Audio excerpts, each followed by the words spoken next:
سرکاری ہسپتالوں کے ہوتے ہوئے نجی ہسپتالوں کو بخشنے کے لیے صحت کارڈ کا استعمال آخر کیوں؟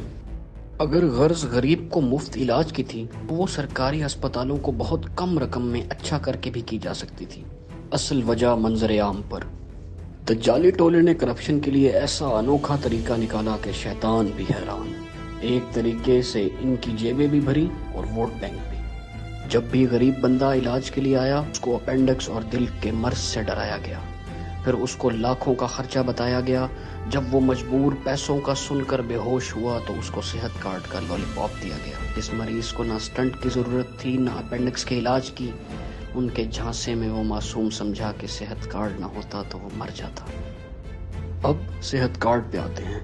صرف اپر دیر کے ایک نجی ہسپتال اخلاص میڈیکل سینٹر جس کا مالک سرکاری ڈاکٹر سمیع اللہ ہے، اس میں ایک سال میں 2602 آپریشن کیے گئے، جن میں 1826 صرف اپینڈکس کے ہیں۔ 773 تو صرف سمیع اللہ نے خود کیے۔ تحقیقات کے مطابق ایک ہی خاندان کے 2 سے 3 لوگوں کا اپینڈکس کا آپریشن ہوا۔ ستم ظریفی، وہاں سرکاری ہسپتال موجود ہے جس کے MS ہونے کی تنخواہ یہ سمیع اللہ کھا رہا ہے، پر اس نے اس ہسپتال کو صحت کارڈ پینل میں شامل نہیں ہونے دیا۔ اب سمجھ آئی کہ کیوں گنڈا پور نے حلف لیتے ہی 7 ارب روپے کی رقم صحت کارڈ کے لیے مختص کی۔